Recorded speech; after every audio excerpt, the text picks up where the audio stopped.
सभी को नमस्कार। हमारे बीच में हमारे सचिव साहब और निदेशक महोदय एसपीसी में के लिए ही यहाँ पर सर हैं, क्योंकि शेड्यूल प्रोग्राम था और कल भी सर ने बीसी ली थी और ये कार्यक्रम हमारा चलता रहेगा। तो मैं सबको, क्योंकि सर ने बहुत छोटा सा समय निकाल के यहाँ पर आप आए हैं, तो मैं सर से ही कहूंगा कि पहले सर ही अपना उद्बोधन करेंगे, आप लोगों के लिए मार्गदर्शन करेंगे। जी सर। अच्छा, हमारा स्वामित्व है और सभी हमारे अधिकारियों को नमस्कार। आप अवगत ही है कि भारत सरकार के द्वारा पिछले हमारे राष्ट्रीय पंचायती राज दिवस पर माननीय प्रधानमंत्री जी के द्वारा स्वामित्व योजना का क्रियान्वयन शुरू किया गया था। इसमें ड्रोन सर्वे के माध्यम से सर्वे ऑफ इंडिया के द्वारा जो मैपिंग की जा रही है ग्रामीण क्षेत्रों के हाउस प्रॉपर्टी की, उसके संबंध में है। और मैं चाहूंगा कि जो भी हमारे जनपद जिनमें ट्रायल बेसिस पे कार्य शुरू हुआ था, खान अच्छी तरीके से वाकिफ है। पौड़ी से विद्या सिंह जी उधम सिंह नगर में, उधम सिंह नगर को सौभाग्य प्राप्त हुआ कि पूरे देश में प्रथम जिला आने का, जिसमें पूरा काम कंप्लीट हो गया है। हरिद्वार में भी गतिविधि काफी तेजी से है और अंतिम चरण में। इसी तरीके से सभी जनपदों में ये कार्रवाई चुकी होंगी, तो इसलिए जरूरी है कि इस बारे में हम सभी लोग जाने और इसमें की बारीकियों के बारे में भी समझें और उसके क्रियान्वयन में जो भी समस्याएं आई है हमारे पौड़ी और उधम सिंह नगर या हरिद्वार जनपद में, उसको कैसे हम आगे ठीक कर सकते हैं। पौड़ी में तो काफी टिपिकल रहा, खान साहब अच्छी तरीके से बताएंगे इस बात को कि 2-3 बार उनके वहाँ ड्रोन भी क्रैश हो गया, उसके बावजूद भी उन्होंने इस गतिविधि को संचालित किया है और काफी हद तक काम जो है प्रगति है। 15 अगस्त के जो टारगेट केंद्र सरकार के द्वारा दिए गए हैं स्वामित्व योजना के जो हाउस प्रॉपर्टी के कार्ड वितरण होना है, उसके संदर्भ में उसमें कैसे हम उसको स्ट्रीमलाइन कर सकते हैं ताकि जल्दी से जल्दी उस लक्ष्य को हम प्राप्त कर सकें, उसमें भी हमें ध्यान देने की जरूरत है। दूसरा विषय जो आज का है, जो केस तरेन, जो आप जानते ही हैं कि मार्च में जल दिवस के अवसर पर केंद्र सरकार के द्वारा कार्यक्रम शुरू किया गया था, जिसमें मानसून पूर्व गतिविधियां और मानसून के दौरान की गतिविधियां और मानसून के पश्चात की गतिविधियां चिन्हित की गई थी। तो अभी चूंकि मानसून का दौर चल रहा है, इस दौरान हमें जो भी गतिविधियां करनी है और जो अमृत महोत्सव हमारा 75वां आजादी का साल मनाने का कार्यक्रम चल रहा है, उसमें भी इस तरीके की एक्टिविटियां दी गई, तो उसको कैसे आप ज्यादा प्रभावी तरीके से कर पाएंगे, इस पर भी ध्यान देने की जरूरत है। एक मुख्य बात जो इससे हटके है, मैं कहना चाहूंगा कि मार्च महीने में जब हमने ट्रेनिंग प्रोग्राम आप लोगों के पंचायत प्रतिनिधियों को प्रारंभ कराने का निर्णय लिया था और अप्रैल में आप लोगों ने से काफी हद तक करा भी दिए थे। पौड़ी ने और नैनीताल ने तो काफी लीड ली थी और लगभग अंतिम चरण में था। अन्य जनपदों में भी काफी अच्छी प्रगति थी, लेकिन कोविड-19 की दूसरी लहर के कारण हमें कार्यक्रम रोकना पड़ा था। तो अब आपने पूरा उसे शुरू कर दिया होगा और जल्दी से जल्दी आप इसे पूर्ण कराएंगे, ये उम्मीद करता हूँ। लेकिन उससे संबंधित जो संस्थाओं ने कार्य अभी तक कर दिया है, उसको आपने वेरीफाई करके यहाँ भेजना था ताकि उनका भुगतान किया जा सके। वो काफी टाइम से लंबित है। आप जानते हैं कि अप्रैल निकल गया, मई जून निकल गया, जुलाई आधा बीत चुका है। तो मैं चाहूंगा कि जैसे ही आप लोगों को समय मिले, उसको भी जो कार्यक्रम आपके यहाँ हो चुके हैं उनसे संबंधित फर्मों की रिपोर्ट अगर आपको मिल गई हो तो उसे आप अपने रिकमेंडेशन के साथ यहाँ भिजवा दें। लेकिन वो जरूर देख लें कि जो पोर्टल पर ट्रेनिंग मैनेजमेंट पोर्टल पे जो सूचनाएं आनी है वो दिख रही है, वो आप वेरीफाई करके ही भेजें, ताकि ऐसा ना हो कि आप यहाँ भेजते हो, यहाँ देखने में पता चल रहा है कि वो काम पूरा नहीं हुआ है। और जिन संस्थाओं के द्वारा उन कामों को पूरा नहीं किया गया, उनको भी आप ताकीद करें कि 1-2 दिन के अंदर उस काम को पूरा करें। इसे भी आप ध्यान देंगे तो ऐसा अच्छा होगा, क्योंकि अच्छा नहीं लग रहा है कि अप्रैल में उन्होंने काम कर दिया और मई जून जुलाई खत्म हो रहा है और हम उनका भुगतान नहीं कर पाएंगे। और साथ ही जो आपके इलेक्टेड रिप्रेजेंटेटिव जो है जनप्रतिनिधि, उनका जो मानदेय का भुगतान था वो भी आप लिखवा लें कि वो भी ऑनलाइन होना था। अगर किसी का पेंडिंग हो, आपके यहाँ से सूचना सही नहीं आई हो तो सही करा दें ताकि वो भी हो सके। मेरी तरफ से आपको सभी को शुभकामनाएं। आप जो भी आपके सेशन आगे क्रियान्वित होने में, असलम साहब भी हमारे साथ जुड़े हुए हैं, उनका भी मैं नमस्कार आपको असलम। तो जफर साहब बता रहे हैं कि आगे आपने कार्यक्रम को ले जाना है, तो मैं आपका आग्रह करता हूँ, आपसे रिक्वेस्ट करता हूँ कि कार्यक्रम को आगे बढ़ाएं। Thank you sir, thank you very much sir. आपके मार्गदर्शन में ये कार्यक्रम चलता रहेगा। और मैं असलम साहब से गुजारिश करूंगा कि हमारे बीच में असलम साहब हैं, तो वो असलम साहब आवाज आ रही है? जफर साहब एक मिनट, वो जी हाँ मिनिस्ट्री से कॉल है। हाँ आ गया जी जी।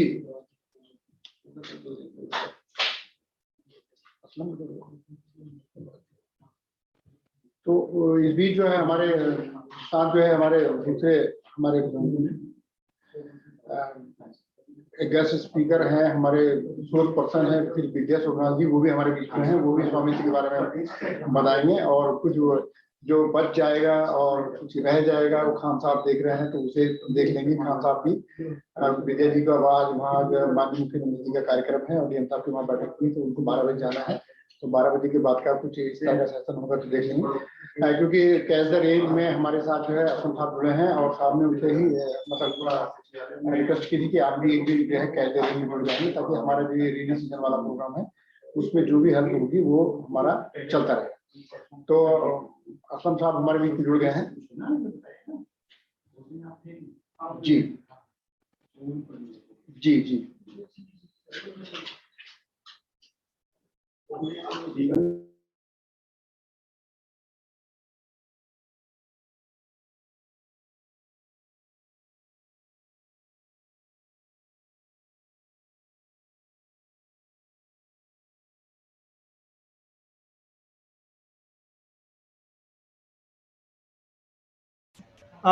जफर साहब जी जी जी आपका स्वागत है सर। आपा जी सर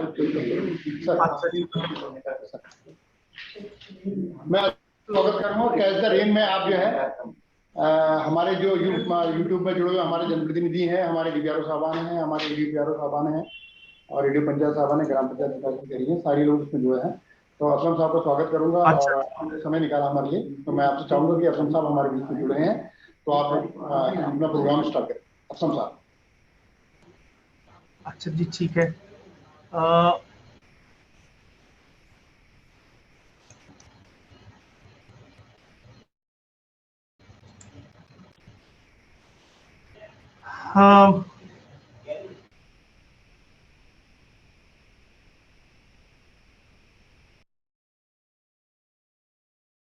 सभी को नमस्कार।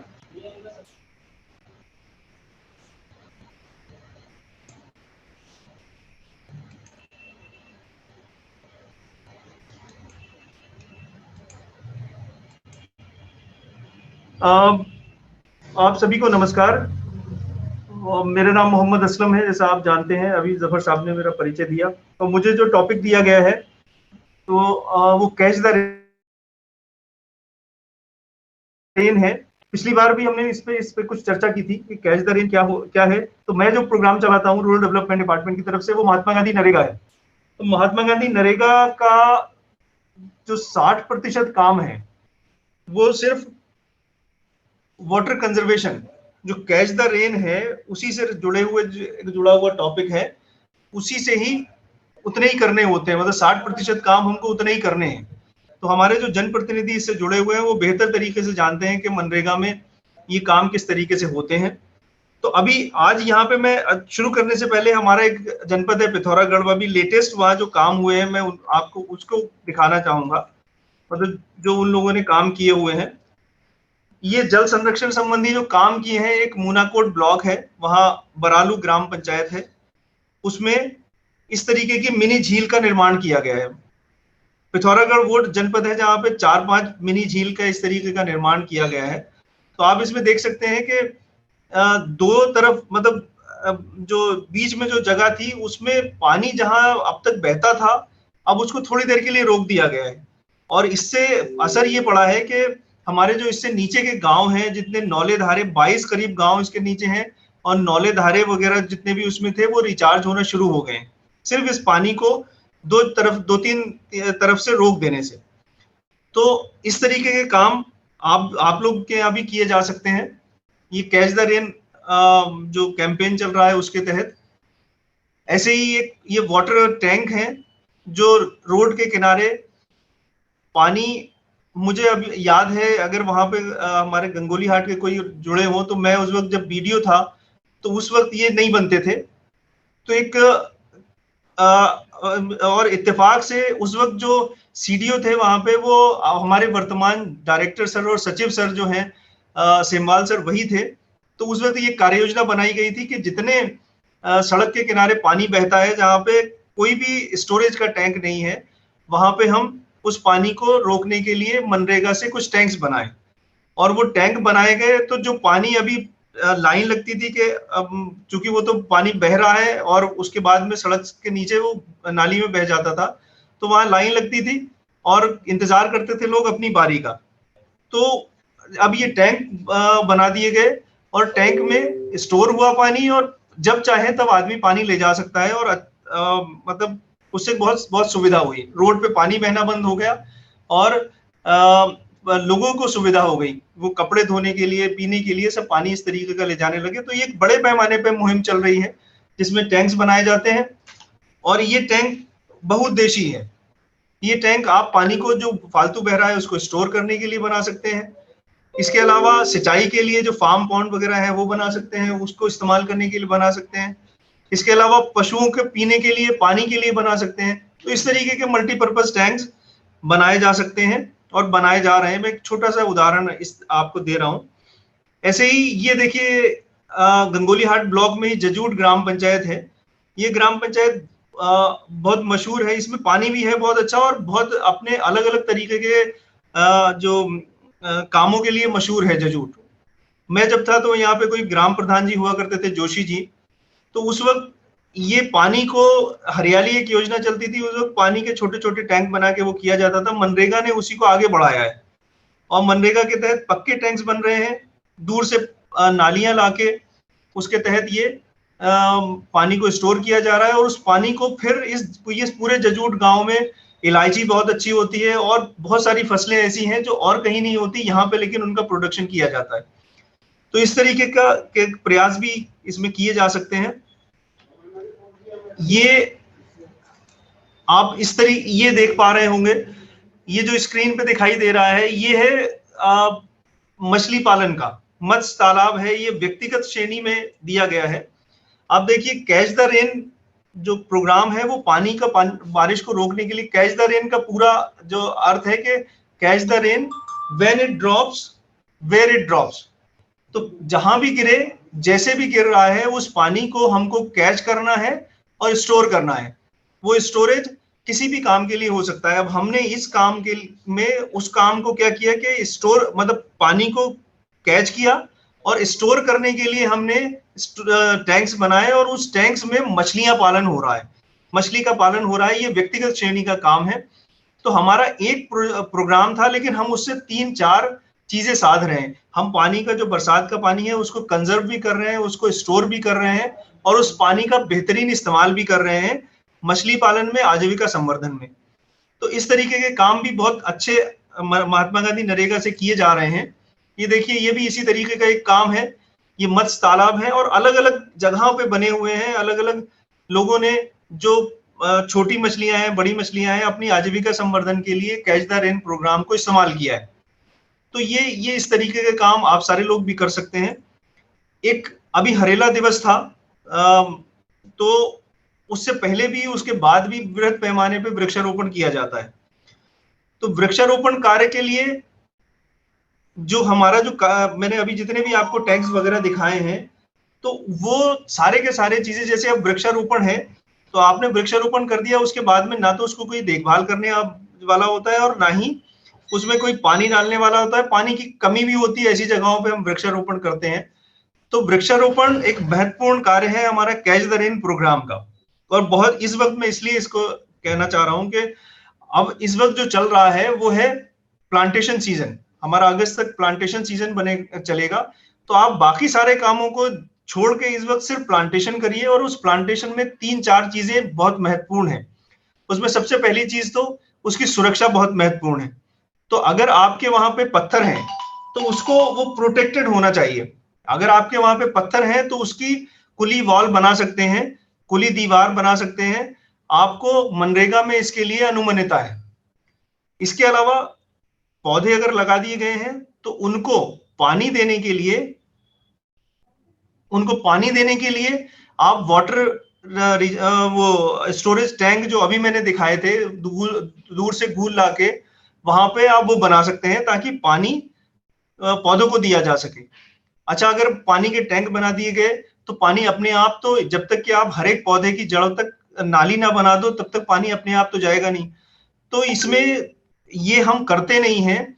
इसमें ये सुविधा है कि हम जहां पे वृक्षारोपण कर रहे हैं वहां पे हम एक चौकीदार रख सकते हैं जो जो प्लांटेशन है हमारा उसको पूरे साल भर के लिए वो चौकीदार उसकी देखभाल करेगा, और उसमें जो हमने टैंक बनाए हैं या जहां भी पानी उपलब्ध है वहां से पानी लाके उनमें डालेगा। तो आप ये देखिए कि इस काम को हम अभी करते नहीं है अपने प्रोजेक्ट में, शायद बहुत कम लोग इसको करते हैं, जबकि अनुमानिता है इसकी। आप कई परिवारों को, अब एक साल का आप समय लगा लीजिए कि कई परिवारों को आप 100 दिन का रोजगार इसमें दे सकते हैं। जो गरीब परिवार हैं उनको चुनिए, और उनको, क्योंकि गांव के आसपास रहते हैं, उनको हमेशा तो जाने की जरूरत होती नहीं, तो वो इसको थोड़ा देख लेंगे और उनको 100 दिन का रोजगार मिल जाएगा, पहली चीज। दूसरी चीज, आपके जो पौधे हैं वो प्रोटेक्ट रहेंगे, वो सुरक्षित रहेंगे, उनको पानी और इन सब की सुविधा उपलब्ध रहेगी। और जो आपका सर्वाइवल जो उत्तरजीविता जो प्रतिशत दर है वो इसके, आप बाकी प्लांटेशन जो लगा रहे हैं और ये जो प्लांटेशन, सुरक्षित प्लांटेशन जो आप लगा रहे हैं, उनमें आप अंतर देख लीजिएगा तो 50% से ज्यादा का अंतर रहेगा आपका, क्योंकि वहां तो कभी जानवर भी चढ़ जाएंगे, पानी नहीं मिला तो वो पौधे सूख जाएंगे। यहाँ पे लेकिन ये सारी आपने अपनी योजना में ही डाला हुआ है, और जो अनुमन्य है महात्मा गांधी नरेगा से, तो आप इसको बेहतरीन तरीके से कर पाएंगे। तो अब जो प्लांटेशन हो, इसमें मेरा सुझाव ये है कि अब जो प्लांटेशन हो, अपने जेई से कहिए, अपने ग्राम विकास अधिकारी से कहिए, या रोजगार सेवक जो भी आपके पास उपलब्ध है इस योजना के लिए, तो उससे ये कहिए कि मुझे इस बार इस प्लांटेशन में जो भी किया जा रहा है उस प्लांटेशन में ये 3-4 चीजें चाहिए। वहां पे पानी की सुविधा चाहिए, एक चौकीदार चाहिए, और उसके चारों तरफ कुलीवाल अगर पत्थर मौजूद हैं तो वो चाहिए। तो अगर वो किसी जगह पे मना कर रहा है तो आप हमें या फिर अपने डीडीओ साहब को या बीडीओ साहब को, जो भी है, जिसको भी, उनको बता सकते हैं। ये योजना का महत्वपूर्ण अंग है। इसके अलावा भी महात्मा गांधी नरेगा के तहत कैच द रेन में और बहुत सारी चीजें हैं, जैसे आप ट्रेंचेस बना सकते हैं। मैं कह इसलिए रहा हूं क्योंकि इसके लिए अलग से आपको कुछ नहीं करना है, आपकी मजबूरी है कि आप 60% काम करें। तो जब हमको 60% काम मजबूरी में करने ही है, तो हम क्यों ना ऐसे काम करें जो फ्रूटफुल हो, जिनका आगे चल के रिजल्ट दिखाई दे सके। जैसे मैं पिथौरागढ़ का उदाहरण इसलिए दिखा रहा हूं क्योंकि पिथौरागढ़ में आपने अखबारों में भी पढ़ा होगा, पिथौरागढ़ में जो ये बड़ालू झील बनी है, इसके अलावा झलतोला की एक झील बनी है, इसके अलावा उपराड़ा की एक झील बनी है, उसकी वजह से उसके नीचे की तरफ बहुत सारे जो है वाटर जी जो नौले धारे वो रिचार्ज हो गए हैं। वो जो पहले थे सूख चुके थे, वो सरसब्ज हो चुके हैं आज की तारीख में। तो इसलिए ये महत्वपूर्ण कार्यक्रम है, और मजबूरी है हमारी एक तरीके से। अगर हम इसको मजबूरी के तौर पे भी लें, तब भी चूंकि मनरेगा में मजबूरी है हमारी 60% काम करना, तो क्यों ना हम इस तरीके के काम करें। और आपको शायद बताते नहीं है आपके जेई साहिबान या फिर आपके ग्राम रोजगार सेवक के प्लांटेशन में भी आपको चौकीदारी की जरूरत वो हो सकती है, और भी सुविधाएं आपको मिल सकती हैं। इसके अलावा मैं एक और भी चीज बताना चाहूंगा कि आपकी जो पुरानी चाहे वो परंपरागत जो नौले धारे हैं उनका, या बने हुए पुराने टैंक्स हैं, वो किसी भी योजना से हैं, उसको वन टाइम एक बार के लिए आप मरम्मत कर सकते हैं। मान लिया वो 10 लाख का टैंक बना है और आप उसको 50,000 रुपए मनरेगा से लगा के उसकी मरम्मत करके उसको और 4-5 साल चला सकते हैं, तो वो अनुमन्य है। लेकिन ऐसा नहीं होगा कि 1 लाख का टैंक बना है उसमें 1.5 लाख की मरम्मत हो रही है, ये तो अनुमन्य नहीं है। लेकिन आप मरम्मत भी कर सकते हैं। तो इसमें मेरा सुझाव ये है कि आपके यहाँ पे लघु सिंचाई और इसकी गूलें हैं, उनके हेड टूट जाते हैं, वो टूट गई हैं बिल्कुल। लघु सिंचाई विभाग से हम बहुत बार कह चुके हैं कि मनरेगा के तहत आप ले लीजिए, पैसा पूरा मनरेगा में ले लीजिए। लेकिन चूंकि योजना की वो हैंडओवर शायद आपको भी हो जाती है, या फिर वहां से आप वो ले सकते हैं, एनओसी ले सकते हैं, और आप वो कर लीजिए, एनओसी लेके अपने यहाँ पे प्रस्ताव कर लीजिए इसका, और प्रस्ताव करके आप खुद ही इस योजना को महात्मा गांधी नरेगा के तहत इंप्लीमेंट कर सकते हैं। गूलों की मरम्मत कर सकते हैं एक टाइम में, और उसके गूल हेड को तो आप बार बार बना सकते हैं। और ऐसा गूल हेड बनाइए, मैं अभी दिखाने की कोशिश कर रहा था लेकिन वो शेयर नहीं हो पा रहा है, तो गूल हेड बनाइए जिससे आपको सिंचाई की सुविधा हो सके, और लघु सिंचाई विभाग की जो नहरें, जो गूलें छोटी वो निष्प्रयोज पड़ी हुई हैं, उनका इस्तेमाल भी हो सके। तो कैच द रेन जो प्रोग्राम चल रहा है और मनरेगा का जो 60% का बाध्यता वाला काम है वो दोनों एक ही है। इसलिए और कहीं से भी, और ये किसी मतलब कोई अलग ऐसा नहीं है कि अब वो पंचायत राज विभाग या ग्राम विकास विभाग की और योजनाओं के तहत भी ये काम किया जाए, तो ऐसा बिल्कुल भी नहीं है। आपको सारे का सारा पैसा अगर आप चाहेंगे तो महात्मा गांधी नरेगा के से मिल सकता है। तो महात्मा गांधी नरेगा का इस्तेमाल करिए कैच द रेन में, और बेहतरीन रिजल्ट, जैसे मैंने पिथौरागढ़ का आपका उदाहरण दिया, वैसे रिजल्ट अपने इलाके के लिए प्राप्त करिए। तो और किसी को कोई दिक्कत होगी तो आपके पास वहाँ वीडियो और वो सब भी मौजूद हैं। इसके अलावा आप यहाँ भी अगर कोई कभी किसी की क्वेरी है, कुछ है तो आप पूछ सकते हैं। तो मैं जफर साहब का बहुत शुक्रिया अदा करना चाहूंगा कि मुझे टाइम दिया उन्होंने। नहीं सर, आपका बहुत बहुत शुक्रिया। मैं आपका जो है, आपने इतने छोटे समय के लिए हमारे समय निकाला और हमारे आग्रह को स्वीकार किया। मैं आपका बहुत बहुत शुक्रिया अदा करता हूँ शम्स साहब का। आप हमेशा हमें इस तरह से जो है हमारे प्रोग्राम में जुड़ते रहेंगे और हमें जो है सहयोग देते रहेंगे। ये आपका हमारा साझा कार्यक्रम है। आपका बहुत बहुत शुक्रिया। अब मैं हमारे बीच में हमारे विद्या सिंह सोमनाल साहब हैं, जिनका जो है आज जो है हमारा स्वामित्व योजना में जो कार्यक्रम रखा गया था, तो मैं श्री विद्या सिंह जी से निवेदन करूंगा कि वो स्वामित्व योजना के संबंध में अपनी पीपीटी या वो रखेंगे। श्री विद्या सिंह सोमनाल। सभी को मेरा नमस्कार। सबसे पहले तो मैं सचिव साहब और जफर साहब का शुक्रिया अदा करना चाहूँगा कि मुझे अवसर दिया कि मैं स्वामित्व योजना पर आप सबके बीच में अपने अनुभव और विचार रखूं। तो शुरू करते हैं। आज का जो मेरा टॉपिक है स्वामित्व योजना। आप सभी जानते हैं कि स्वामित्व योजना इस समय पूरे देश के साथ साथ उत्तराखंड के सभी 13 जिलों में चल रही है, जिसमें से उधम सिंह नगर में ये कंप्लीट हो चुकी है। योजना 24 अप्रैल 2020 को प्रधानमंत्री जी ने, जो हमारा राष्ट्रीय पंचायती राज दिवस है, उस पर इसको लॉन्च किया था। प्रधानमंत्री जी की ये बहुत ही महत्वाकांक्षी योजना है और ये योजना स्वामित्व, जिसका पूरा जो नाम है वो है survey of villages and mapping with improvised technology in village area. तो इसका मतलब ये हुआ कि ग्रामीण क्षेत्र में जो हमारा आबादी क्षेत्र है वो ड्रोन के माध्यम से, जो हमारी एडवांस टेक्नोलॉजी उसके माध्यम से गांव की मैपिंग की जाए और उससे क्या रिजल्ट निकलता है उसके बारे में आगे हम बताएंगे।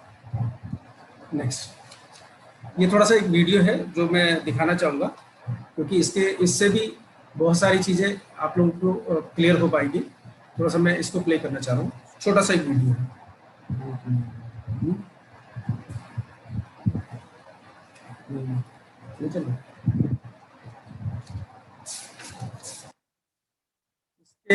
प्ले होने में संभवतः कुछ टेक्निकल दिक्कत आ रही है, तो मैं फिर पीपीटी के माध्यम से ही आप लोगों को बताना चाहूँगा। नहीं जानते हैं कि जमीन कितनी महत्वपूर्ण हमारे लिए है। ये हमारी एक ऐसी संपत्ति है जिसका कोई जवाब नहीं है और इसकी आबादी के साथ साथ इसकी दिनों दिन डिमांड बढ़ती जा रही है, क्योंकि ये हमारी एक ऐसी अचल संपत्ति है जो हमारा, जिस पे हमारी आजीविका हमारी इस पे निर्भर है, हमारा आर्थिक और सामाजिक विकास इस पर निर्भर है। तो ये बहुत ही हमारा महत्वपूर्ण एक संपत्ति है। अब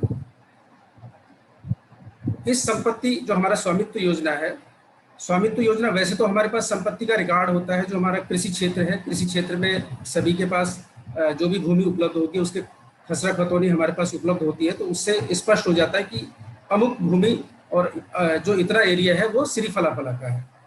लेकिन जो हम आबादी क्षेत्रों में बसे हुए हैं, आबादी क्षेत्र में हमारे पास ऐसा कोई भी रिकॉर्ड नहीं है जिससे हम ये कह सकें कि ये हमारी अपनी निजी संपत्ति है। भले ही हमने उस पर अपना आलीशान मकान बना रखा है, तमाम तरह के हम उस पर क्रियाकलाप कर रहे हैं।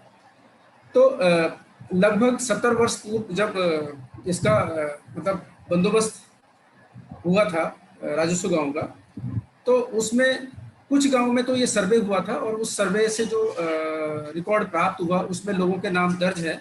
लेकिन बहुत से गांव ऐसे थे जो उस समय जिनका सर्वे नहीं हो पाया था, या जैसे आबादी के साथ साथ हमारे नए बसावटें बस रही है तो उसका भी सर्वे नहीं हो पाया था।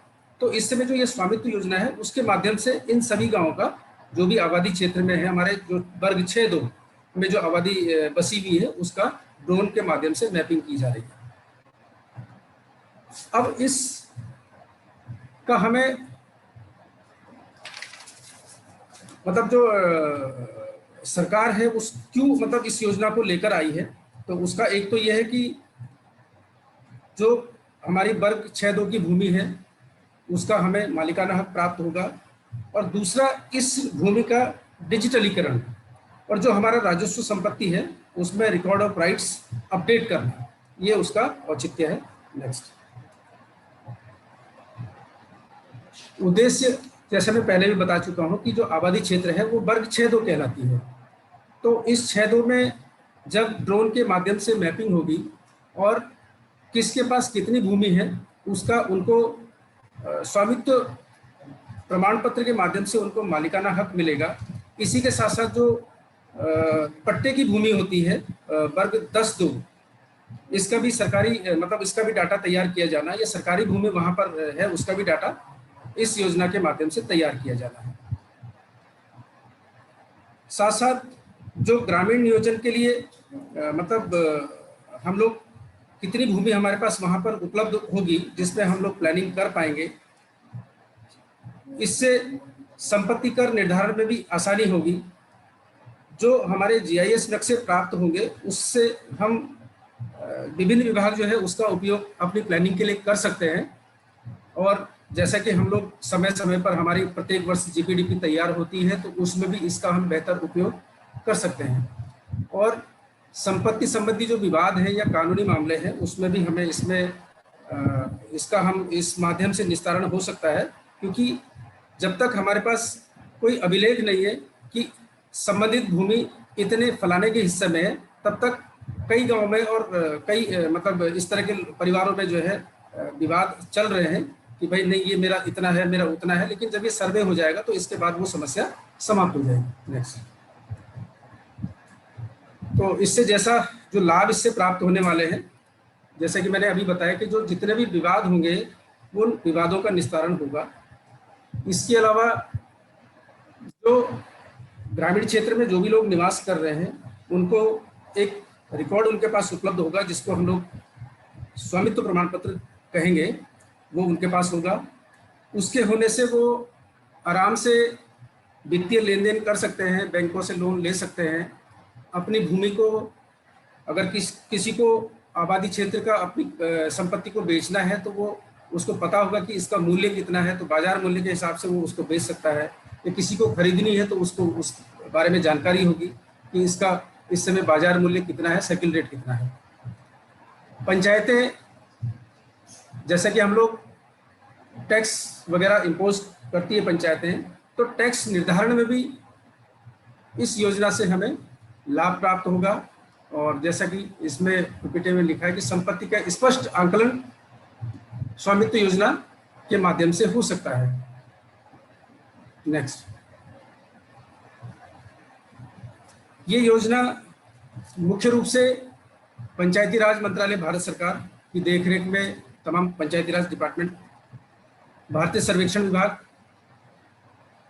राजस्व विभाग, ये 3 मुख्य विभाग है। लेकिन इसमें साथ साथ जो है हमारा एनआईसी वो भी एक रोल अदा करता है डाटा को ट्रांसफर करने में। तो पंचायती राज विभाग का जो कार्य है वो मैं आगे थोड़ा सा विस्तार से बताऊंगा। और सर्वेक्षण, जो भारतीय सर्वेक्षण विभाग है उसका काम है ड्रोन के माध्यम से सर्वेक्षण करना और अंतिम रूप से उस जो मैप तैयार होता है उसको अंतिम रूप देना। इसके अलावा जो राजस्व विभाग है उसका काम है संपत्ति कार्ड को जो है जितने भी मतलब वहाँ पर एट्रीब्यूट्स डाटा के हिसाब से संपत्ति कार्ड तैयार करना और जो भी वहाँ पर आपत्तियाँ आती हैं उन आपत्तियों का निराकरण करवाना। नेक्स्ट,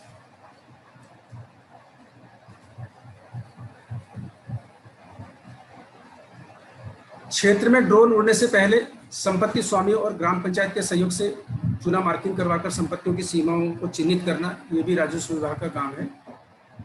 आंकड़ों की सटीकता की जांच करना, भारतीय सर्वेक्षण विभाग को शुद्ध रूप से आंकड़े उपलब्ध कराना, यानी जिसको हम एट्रीब्यूट डाटा आगे कहेंगे।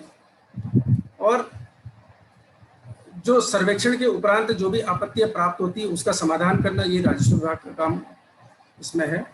यदि कोई आपत्ति आती है, कोई विवाद आता है, तो उसका निर्णय जो है अगर मान लो तहसील लेवल पे नहीं होता है, एसडीएम स्तर पर नहीं होता है, तो जिला मजिस्ट्रेट उसके लिए अंतिम अधिकारी है जिनके माध्यम से इन विवादों का निस्तारण होना है। और अंत में जो है जो हमारा स्वामित्व कार्ड है उसको जारी करना। नेक्स्ट,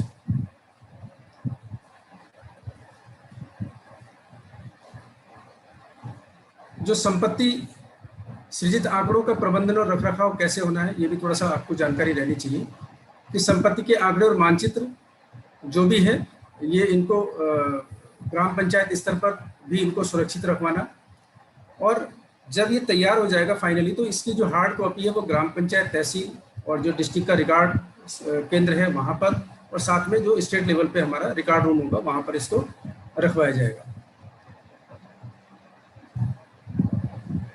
इस सर्वे के बाद जो है हमारा जो भूमिका है वो एक लैंड बैंक हमारा तैयार होगा, और उसके माध्यम से विभिन्न जो भी हम उसका उपयोग कर सकते हैं, चाहे हम उसका उपयोग योजनाओं बनाने के लिए करें या किसी अन्य काम में करें, तो उस माध्यम से हम इसका उपयोग रख सकते हैं। तो ये रिकॉर्ड जो है वो भूमि रिकॉर्ड विभाग, ग्रामीण विकास मंत्रालय के पास डिजिटली रूप में रहेगा। नेक्स्ट, जो हमारा पंचायती राज विभाग का जो मेन इसमें कार्य है वो सबसे पहले तो है कि जो भी ये कार्यक्रम होना है उसमें पूर्ण हमें सहयोग देना है, चाहे राजस्व विभाग को हो, चाहे सर्वे ऑफ इंडिया को हो, लेकिन लोगों तक इसकी जानकारी पहुंचाना, लोगों को इसके बारे में जागरूक करना, उसके लिए पंचायती राज विभाग को ग्राम सभा पे बैठकें करना। अब कोविड का समय है तो ग्राम सभा की बैठक के बजाय वार्ड सभाएं की जा सकती है। वॉल पेंटिंग और नुक्कड़ नाटक आदि जो भी हमारे पास प्रचार के माध्यम हो सकते हैं, उनके माध्यम से लोगों को जागरूक करना, ताकि जब सर्वे हो तो उस समय लोग ये ना कहें कि ये क्या हो रहा है, तो पहले ही हम लोगों को इस बारे में बेहतर तरीके से जागरूक करें। उसके बाद अगला जो पंचायती राज विभाग का काम है वो है चूना मार्किंग करवाना। तो चूना मार्किंग के लिए जब राजस्व विभाग द्वारा किसी भी भूमि का मापन होगा, यानी मान लो कोई एक मकान है और उस मकान के आगे थोड़ी बहुत जमीन भी है या नहीं भी ये मकान है, तो राजस्व विभाग उस मकान का मतलब ड्रोन के माध्यम से जब सर्वे ऑफ इंडिया उसकी मैपिंग करेगा तो कैसे वो चिन्हित होगा, तो उसके लिए जो प्रक्रिया है वो आगे में जब फोटोग्राफ्स आएंगे उसमें समझाऊंगा कि कैसे चूना मार्किंग की जाती है, और अगर खाली भूमि है तो उस पर किस तरह से मार्किंग करना है। लेकिन ये मार्किंग तभी होगी जब राजस्व विभाग उसमें मतलब उसको मेजर करेगा, उसको नापेगा। और जब राजस्व विभाग जब इसकी नपाई करता है संपत्ति की, तो वो अपने पास इसका एक रिकॉर्ड रखता है जिसको हम एट्रीब्यूट डाटा कहेंगे। आगे हम एक फॉर्मेट पे उसकी चर्चा करेंगे, तो ये सब चीज़ आपकी जानकारी में रहना चाहिए। उसके बाद जब हमने चूना मार्किंग करवा दिया और उस सर्वे भी हो गया, तो सर्वे होने के उपरांत अगर लोगों की आपत्ति आती है तो हालांकि उसके आपत्ति का निस्तारण राजस्व विभाग करवाता है, लेकिन हो सकता है कहीं पर ग्राम सभा की आवश्यकता भी पड़े, तो वहां पर हम सभी को उसका यानी पंचायती राज विभाग को उसमें भी सहयोग देना है। एनआईसी का रोल भी थोड़ा सा आप लोगों को पता रहना चाहिए कि वो डिजिटली जो है वो डाटा को और नक्शा को वो मतलब ट्रांसफर करता ऑनलाइन। जैसे मान लो यहाँ पर सर्वे ऑफ इंडिया ने ड्रोन से मैपिंग करी, ड्रोन मैपिंग करने के बाद वो एनआईसी की सहायता लेगा और एनआईसी की सहायता से वो सर्वे ऑफ इंडिया देहरादून के कार्यालय में वो सारा का सारा डाटा चला जाता है। तो ये एनआईसी का इसमें रोल है। नेक्स्ट, ये स्वामित्व योजना का जो एट्रीब्यूट डाटा के लिए जो हमारे लेखपाल प्रयोग करते हैं वो एक प्रारूप है। इस पे गांव का नाम हम लिखते हैं और जो हमारा एलजीडी कोड है वो इसमें आएगा, तहसील, परगना और जिला इसका हम इसमें उल्लेख करेंगे। और जो इसका पहला नंबर का कॉलम है उसमें मूल खसरा संख्या, तो ये मूल खसरा संख्या पटवारी के पास होती है, वो डालेंगे। भूमि की श्रेणी ये भी वही डालेंगे। संपत्ति संख्या ये वो डालेंगे। संपत्ति का प्रकार राजकीय, पंचायत है, निजी है, तो ये भी वो डालेंगे, क्योंकि वो जब गांव में सर्वे करेंगे तो उस समय इन संपत्तियों को वो सब चीज देखेंगे। तो ये कुल 16 कॉलम का ये प्रारूप है और इसमें स्पष्ट लिखा है कि भाई अगर किसी के पास संपत्ति है तो उसका क्षेत्रफल में निर्मित कितना है, खुला कितना है, और उसमें अगर मान लो 2 भाई 3 भाई या 4 जो भी है, मतलब उसमें अंशधारक है, तो उसमें प्रत्येक संपत्ति धारक का कितना अंश और हिस्सा है, ये सारा विवरण इसमें होता है।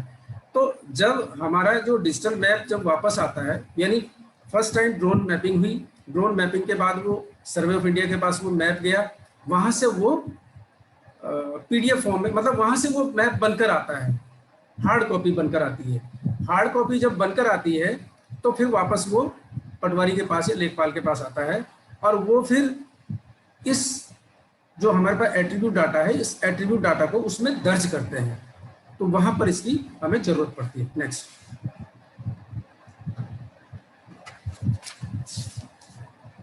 तो जैसा आप देख रहे हैं पीपीटी के माध्यम से कि हमें इसके लिए मीटिंग करनी पड़ेगी, और मीटिंग के माध्यम से लोगों को प्रचार प्रसार हमें करना है। ये वॉल पेंटिंग के माध्यम से भी प्रचार प्रसार इसमें किया जाता है, जिसमें किस तरह से इसमें पंचायत को लाभ होगा, किस तरह से ग्रामीण नागरिकों को इसमें लाभ होगा, उस सब चीज़ का उल्लेख हम लोगों ने यहाँ पर करवाया। क्योंकि उधम सिंह नगर में हमारे 100% यहाँ पे हो चुका है, और सबसे जो पायलट फेज में जो जनपद था उधम सिंह नगर और पौड़ी गढ़वाल और अल्मोड़ा था। अल्मोड़ा फिर किसी वजह से वहाँ से हटा तो उसमें हरिद्वार शामिल हुआ। तो इन तीनों जिलों में भी सबसे पहले जो कार्य इसका निपटा है वो उधम सिंह नगर में निपटा है। तो इसलिए हमारा जो अनुभव है वो हम आप लोगों को बता रहे हैं। नेक्स्ट। हमने नुक्कड़ नाटक का भी हमने इसमें उपयोग किया लोगों को प्रचार प्रसार करने के लिए। तो ये उसकी कुछ फोटोज हैं, ग्लिम्स हैं। नेक्स्ट। अब थोड़ा सा इसको समझ लीजिएगा, क्योंकि चूना मार्किंग का मेन काम पंचायती राज विभाग का है। अब जैसे इस समय वर्षा चल रही है, नाम तो चूना मार्किंग है, लेकिन वास्तव में इस्तेमाल जो होता है वो पेंट होता है। और पेंट मतलब सस्ते वाला एक्रिलिक पेंट, बहुत महंगा नहीं।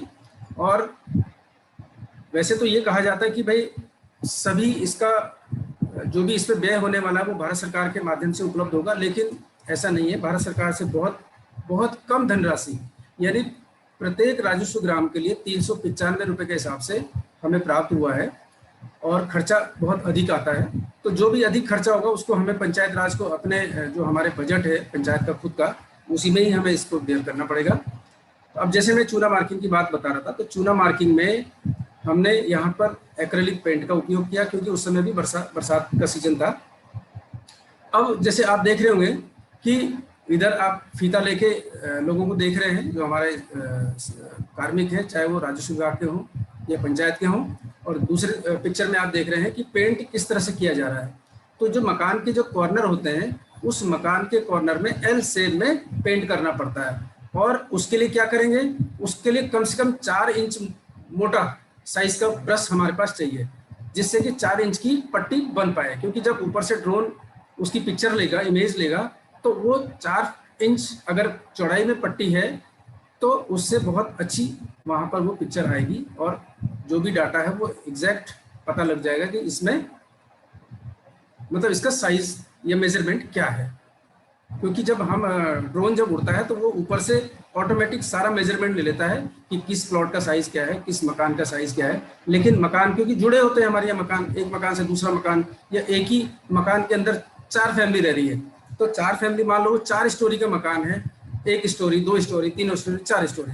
अब 4 स्टोरी के मकान है तो उसका जो सीमांकन होगा वो किस प्रकार से होगा, उसका जो एट्रीब्यूट डाटा तैयार करेंगे लेखपाल, वो उसमें मेंशन करेंगे कि इस अमुक बिल्डिंग में जो है फर्स्ट फ्लोर पे ये रहते हैं, उस फ्लोर पे। तो जो जब उसको एट्रीब्यूट डाटा उसमें वो मेंशन करेंगे तो वो इस तरह से वो चारों के चारों फैमिली का उसमें वो करेंगे, तो इससे उसका हिस्सेदारी पता लगेगी। लेकिन जो मकान जुड़े हुए होते हैं, एक मकान मेरा है, उसके बाद जुड़ा हुआ किसी दूसरे का है, फिर तीसरे का है, तो वहां पर जो पार्टीशन होगा उस पार्टीशन में भी हमें 4 इंच की पट्टी थोड़ा थोड़ा गैप में देनी पड़ेगी। जैसे मान लो हमने 4 इंच की 1 फीट की पट्टी खींची, उसके बाद हमने 6 इंच का गैप दिया, फिर अगले 4 इंच की, तो ऐसे करके, क्योंकि ऊपर से उसकी मार्किंग प्रॉपर पता लग जाएगी। तो ये सब चीज हमें करनी पड़ेगी। नेक्स्ट। ये आप देख रहे हैं पीछे दुकान है और दुकान के आगे इतना उनका बरामदा है। तो बरामदे में किस तरह से मार्किंग कर रहे हैं वो आप एल शेप की पट्टी आप देख रहे हैं। नेक्स्ट, ये ड्रोन है। ये ड्रोन इस तरह से मतलब इसका लॉन्च पैड बनाया जाता है। तो लॉन्च पैड बनाने के लिए जो उसका एक चिन्हीकरण है वो राजस्व विभाग करता है और उसको फिर वेरीफाई सर्वे ऑफ इंडिया करता है, तब जाके वहाँ से वो ड्रोन फ्लाई होता है। और लगभग जो यहाँ पर प्लेन में जो एरिया लिया गया वो 5 राजस्व गांव उन्होंने एक बार में उसको कवर किया है, जो मतलब नज़दीक लगभग 2-3 किलोमीटर के दायरे में जो गांव बसे हैं उनका उन्होंने एक साथ उसका वो किया है, ड्रोन फ्लाई से कैप्चर किया डाटा। नेक्स्ट, ये आप देख रहे होंगे कि किस तरह से डिजिटल मैप बनकर आते हैं। तो वहाँ से ये पूरे मैप बनकर आते हैं, उसको एक जगह पर रख के फिर उसको चिपका के उन्होंने पूरा मैप तैयार किया और उसके बाद वो उसमें एट्रीब्यूट डाटा मेंशन करेंगे। एट्रीब्यूट डाटा जो है वो बहुत महत्वपूर्ण है। तो वैसे तो ये काम पटवारी का है, लेखपाल का है, लेकिन आप लोग भी उसकी एक कॉपी अपने पास ले सकते हैं ताकि भविष्य में हमारे पास एक डाटा रहे कि हाँ भाई किसकी प्रॉपर्टी क्या है, कौन सी है। नेक्स्ट, अब इसमें आप देख रहे हैं योजना से संबंधित कुछ अन्य गतिविधियां। इसमें है परिसंपत्ति का सत्यापन एवं कोडिंग। तो इसके लिए उत्तरदायी विभाग जो होगा वो राजस्व विभाग होगा। अंतिम रूप से प्राप्त नक्शे पर दर्ज एट्रीब्यूट डाटा के अनुसार आपत्तियां आमंत्रित करना, इसके लिए भी उत्तरदायी विभाग राजस्व विभाग है। आपत्तियों विवादों का निस्तारण ये भी राजस्व विभाग, लेकिन सहयोग पंचायती राज विभाग का इसमें रहेगा। और अंतिम रूप से निर्विवाद परिसंपत्ति का स्वामित्व प्रमाण पत्र, इसको राजस्व विभाग जारी करेगा, लेकिन उसको बंटवाने में पूरा का पूरा पंचायती राज विभाग का सहयोग इसमें होता है। नेक्स्ट, हमारी माननीय हमारे जो मंत्री जी हैं पंचायती राज और जिलाधिकारी हैं हमारे, उनके द्वारा लोगों को स्वामित्व प्रमाण पत्र वितरण किए गए और विभिन्न तहसीलों में आप देख रहे होंगे कहीं विधायक जी ने बांटा, कहीं हमारे अध्यक्ष जिला पंचायत, यानी जो हमारे जनप्रतिनिधि हैं माननीय, उनके द्वारा ही हम लोगों ने अधिकतर स्वामित्व प्रमाण पत्र वितरण करवाए। और जो अवशेष बचे थे उस अवशेष को बांटने के लिए हमारे डिस्ट्रिक्ट में संबंधित एसडीएम ने हमारे पंचायती राज विभाग और राजस्व विभाग के कार्मिकों को इसमें लगाया और उनके माध्यम से लोगों को वो बांटा गया। तो शुरू में तो निःशुल्क दिया गया था, लेकिन अब उसमें 20 रुपये शुल्क इसमें रखा गया है। नेक्स्ट, धन्यवाद। और अब इसमें अगर किसी को कुछ प्रश्न हो तो वो पूछ सकते हैं। और आज जैसा कि आप लोगों को विदित होगा, उधम सिंह नगर में माननीय मुख्यमंत्री जी का भ्रमण है, तो उसकी भी तैयारी में हम लोग लगे हैं। बहुत बहुत धन्यवाद आपका। धन्यवाद विद्या जी, आपका बहुत बहुत धन्यवाद कि आपने जो है स्वामित्व में हमारे जो योजना, आपके स्वामित्व की योजना जो है जनपद पौड़ी गढ़वाल हरिद्वार और उधम सिंह में चली, उसको आपने जो है अच्छे से बताया। और जो जिन जनपदों में चलने वाली है तो वहाँ पर जो हमारे ग्राम प्रधान गण है, हमारे ग्राम अधिकारी हैं, हमारे पदाधिकारी हैं और त्रिस्तरीय पंचायत के, उसमें किस तरह से सहयोग करेंगे, ये आपने उनको एक संक्षिप्त सा जो है आपने परिचय उनको दिया कि स्वामित्व में किस तरह का काम, किस तरह का दायित्व हम लोगों का रहेगा। इसके साथ ही जी धन्यवाद। मैं थोड़ा सा कुछ एक चीज और ऐड करना चाहूंगा भाई। हाँ बिल्कुल बिल्कुल, क्योंकि हमें डैशबोर्ड पे भी काम करना होता है, तो मेरे साथ डीपीएम बैठे हैं हमारे, क्योंकि डैशबोर्ड की जिम्मेदारी पंचायती राज विभाग को ही सौंपी गई है। तो थोड़ा डैशबोर्ड को कैसे काम करना है ये थोड़ा सा बता देंगे। कौन सा डैशबोर्ड के बारे में बात करेंगे? स्वामित्व डैशबोर्ड। स्वामित्व, हाँ जी, हाँ जी, नमस्कार सर। प्रणाम। मेरी असल में ऑनलाइन पीसी चल रही है और मैं ही प्रेजेंटेशन दे रहा हूँ। जी बताइए। बता रहे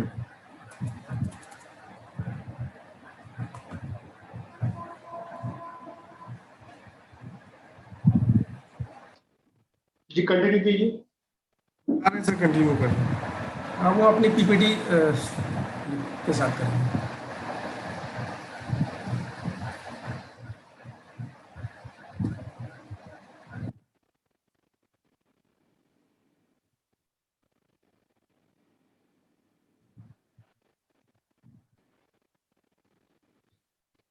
ये स्क्रीन विजिबल हो रही है सर?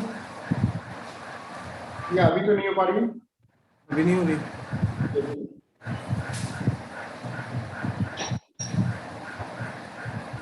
जूम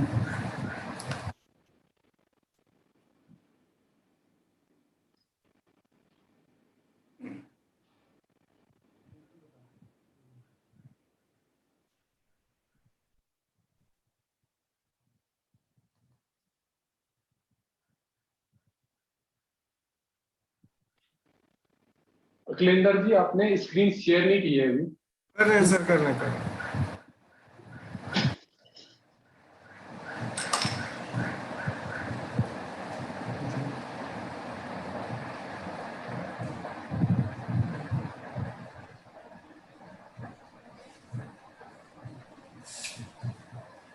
अब सो रही है सर? हाँ, हो रही, कंटिन्यू कीजिए। सबसे पहले स्वामित्व योजना के डैशबोर्ड में हम जैसे यूज करते हैं, उसके लिए हमें गूगल पर जो है ये URL टाइप करना पड़ेगा, https://स्वामित्व.nic.in। जब हम इसे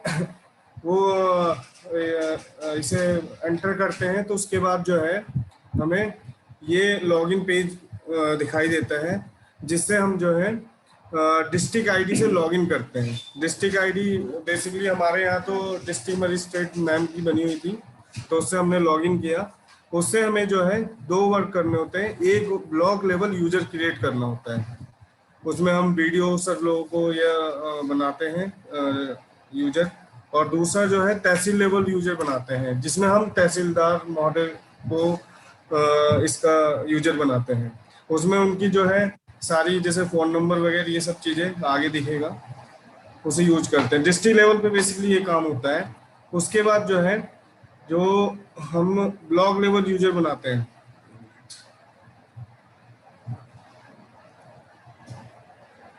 तो उसके लिए ऐसा फॉर्म आता है हमें। उसमें जो है ये जैसे हमारे यहाँ बादपुर, गदरपुर, जसपुर, इनमें जिस एक ब्लॉक का बनाना हो, उस ब्लॉक को सिलेक्ट कर लेते हैं।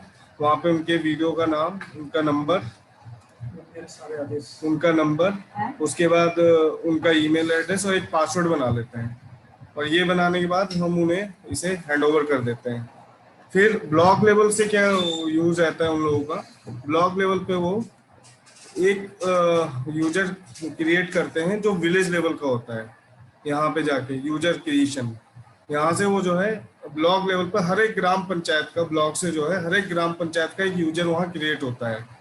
फिर उसके बाद जो है तब वहाँ यूजर क्रिएट हो जाता है। फिर पर ग्राम जो ग्राम पंचायत, जैसे किस कोई एक ग्राम पंचायत है, उनका यूजर ये है श्याम बाबू जो लिखा हुआ है, वहाँ से वो क्या करते हैं अपनी ग्राम पंचायत सेलेक्ट करते हैं, उसका राजस्व गांव सेलेक्ट करते हैं।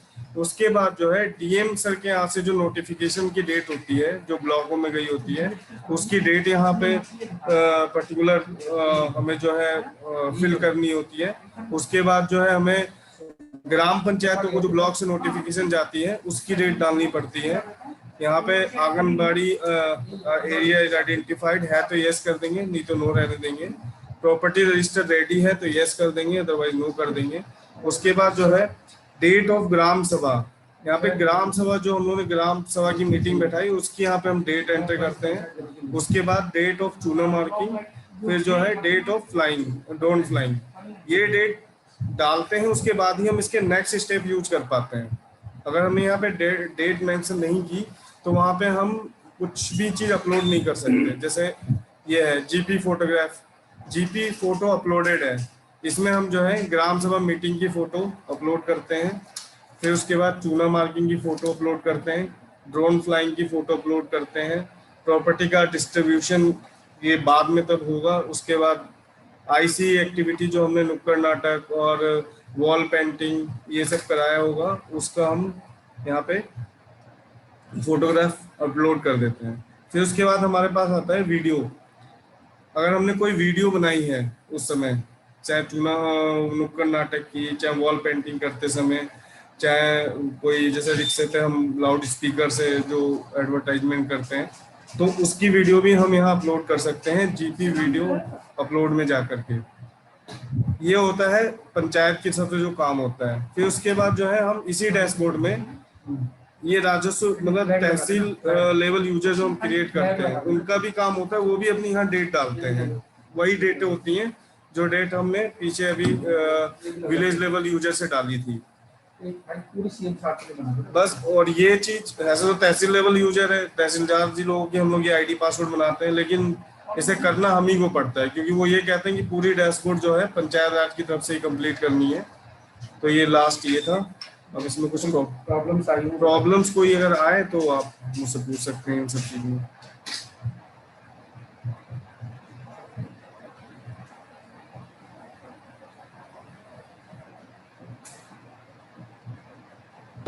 डैशबोर्ड, स्वामित्व के डैशबोर्ड के बारे में हमको बताया गया है।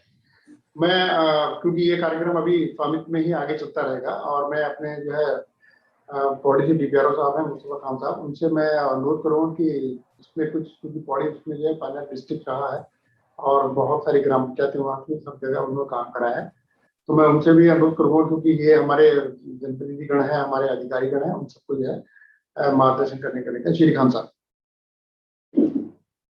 ठीक, मुस्तफा खान साहब आवाज आ रही है? जी, आप मेरी आवाज आ रही है सर? जी आ रही, बिल्कुल। चलिए कंटिन्यू कीजिए प्लीज। धन्यवाद सभी लोगों का। और जैसा अभी देखा आपने स्वामित्व योजना के बारे में जो है उधम सिंह नगर के DPRO साहब ने और काफी डिटेल में बता दिया आपको। कुछ चीजें हैं जो पहाड़ के परिदृश्य में आपको देखना पड़ेगा, क्योंकि उधम सिंह नगर का पूरा प्लेन का डिस्ट्रिक्ट है। प्लेन के डिस्ट्रिक्ट में करना, पहाड़ के डिस्ट्रिक्ट में सर्वे करना, दोनों में डिफरेंस है। हमारे आपको मैं बताना चाहूंगा, हमारे 4 ड्रोन जो है डैमेज हो चुके हैं, सिर्फ इसलिए कि उनका जो इंक्लाइंट है, जो उनका लेवल था या जिस लेवल से वो उड़ा रहे थे, तो यहाँ जानते हैं कि टेपर मकान या टेपर के सरफेस पे मकान हमारे यहाँ होते हैं, तो उनकी चूना मार्किंग करना ही बहुत टफ होता है। दूसरा ये होता है कि जब वो ड्रोन फ्लाइंग करते हैं तो पहले उनको हाइट पे लेके जाना होता है। अब मान लीजिए एक मकान जो है गदेरे में है, एक मकान टॉप पे है, तो निश्चित तौर पे ड्रोन को उन दोनों, जो टॉप पे बना हुआ है और जो गदेरे में मकान बना हुआ है, उन दोनों से टॉप पे और हाइट पे लेके जाना पड़ेगा, तब जाके ड्रोन सर्वे हो पाएगा। ये चीज आप लोगों को जब ग्राम सभा की खुली बैठक हो इसमें बताइएगा, जब उनकी टीम आएगी, टीम कहाँ का, टीम उनका सर्वे ऑफ इंडिया का एक डिमार्केशन होता है, एक फिक्स होता है, वो अपना कहाँ से कितने गांव को कवर कर सकते हैं। पहाड़ में चूंकि आबादी दूर दूर होती है, इसलिए उसको कवर करने में बहुत दिक्कत होती है, और इसीलिए हमारा जो है पेड़ पे या कहीं पे अटक करके ड्रोन जो है डैमेज हो जाता है। तो ये टोटली क्या होता है कि हम सर्वे ऑफ इंडिया की टीम को जानकारी नहीं दे पाते हैं कि हम कहाँ से कौन सा मैप होगा। हालांकि उनके पास लॉन्गिट्यूड, लैटिट्यूड सब कुछ डाटा वगैरह होता है, लेकिन प्रैक्टिकल बताना आपको बहुत जरूरी है। तो 2-3 बातें हैं, हालांकि विद्या जी ने काफी बातें बता दी हैं, और जिस पर झगड़ा होती है, गांव में विवाद होता है, आपस में बहुत ज्यादा विवाद में होने लगता है, दोनों भाइयों में, तीनों भाइयों का मकान होता है कंबाइंड, वहां झगड़ा हो जाती है कि आपने मेरा ज्यादा ले लिया, कम ले लिया। तो मैं बताना चाहूंगा आपको कि जब आप चूना मार्किंग जो 4 इंची से कराएंगे एल टाइप में, तो 3 फीट एक तरफ, 3 फीट एक तरफ कराएंगे कॉर्नर पे।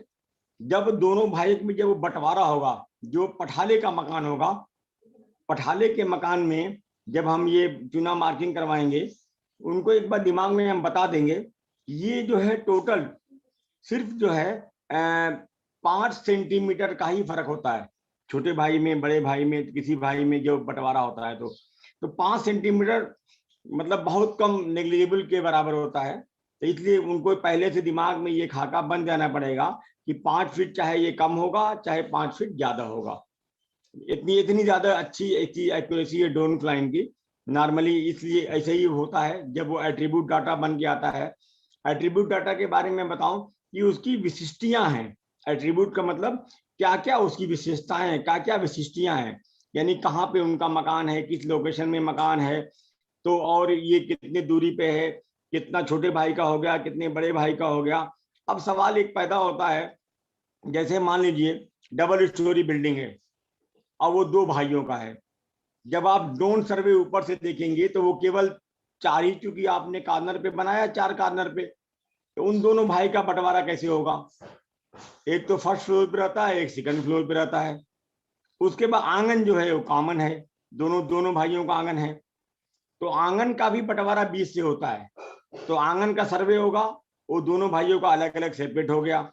और जो फर्स्ट फ्लोर और सेकंड फ्लोर है, तो चूंकि दोनों का डायमेंशन छत से जब लेंगे उसका ड्रोन सर्वे से तो एक ही होगा, उसमें फिर लिख दिया जाएगा कि फर्स्ट फ्लोर छोटे भाई का और सेकंड फ्लोर बड़े भाई का, इस तरह से उसमें डिफाइन कर देंगे। ये भी पहले आपको बताना पड़ेगा गांव में। कुल मिला के ये कि आईसी गतिविधियां, प्रचार प्रसार गांव को कितना अच्छा आप बताएंगे, तभी जाकर के ये सक्सेस पूरा हो पाता है। थोड़ा भी अगर बताने में आपने कमी किया, गांव वालों को जानकारी नहीं है, फिर ये एप्लीकेशन डाल देता है और 10 दिन के अंदर उस एप्लीकेशन पे निर्णय होता है। जैसे एट्रीब्यूट डाटा आया, एट्रीब्यूट डाटा को हम डिस्प्ले करते हैं कि ये गांव का एट्रीब्यूट डाटा है, छोटे भाई का इतना सेंटीमीटर इतना मीटर मकान है, इसका इतना मीटर मकान है। लोग ऑब्जेक्शन डालते हैं। पहले जो राजस्व विभाग की जो नियमावली थी 21 डेज का था, बहुत देर में ये फैसला हुआ था। अब ये नियमावली में संशोधन कर दिया गया है, केवल 10 डेज का टाइम दिया गया उत्तराखंड में। 10 दिन के अंदर उसमें अगर किसी को कोई आपत्ति डालनी हो एट्रीब्यूट डाटा के बाद तो वो डाल सकता है। ये चीज सबसे बड़ी महत्वपूर्ण चीज है। और लोगों को जब बताएंगे कि किसी को अगर ऑब्जेक्शन हो 10 दिन के अंदर डाल सकता है। उसके बाद एसडीएम कोर्ट के न्यायालय में ये फैसला होगा, वहां पे ये मुकदमा चलेगा, जैसे मुकदमा होता है अन्य चीजों का। और उस तब उस जग में एसडीएम साहब वहां से ऑर्डर करेंगे कि ये इतना छोटे भाई का है, इतना ये बड़े भाई का है, ये इन गांव वालों का है, इतनी जमीन उनकी है। और जब सर्वे होगा तो आंगन का भी सर्वे हो जाएगा।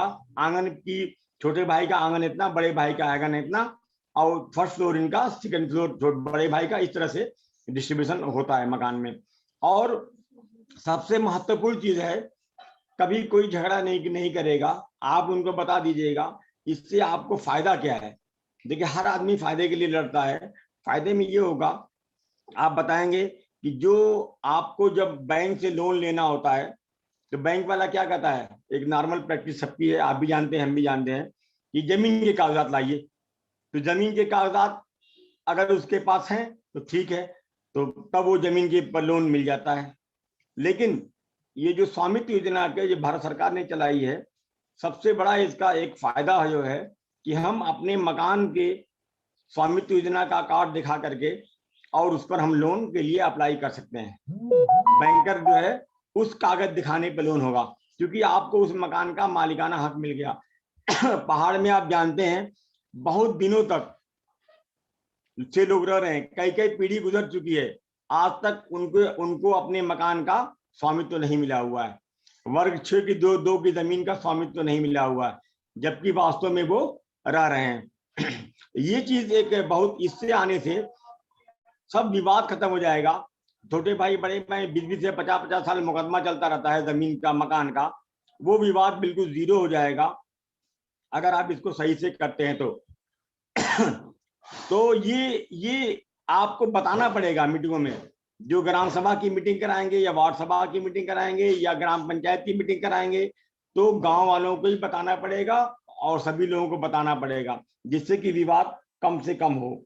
और ये चीज कैसे होगा, आप जितने ज्यादा प्रचार प्रसार करेंगे, वॉल पेंटिंग कराएंगे, क्योंकि प्रत्येक राजस्व ग्रामों का वॉल पेंटिंग होना है। जैसे पौड़ी गढ़वाल में 3048 राजस्व ग्राम है, तो यहाँ पे इतना वॉल पेंटिंग कराना, इतने गांव को कवर करना बहुत टिपिकल जॉब था।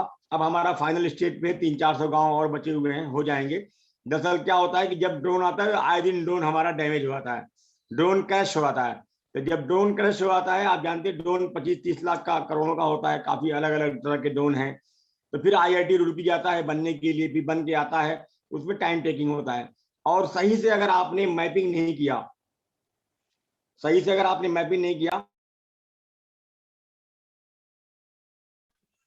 अगर आपने सही से मैपिंग नहीं किया तो जानते हैं क्या होगा, वो हमेशा एक विवाद का कारण बनेगा।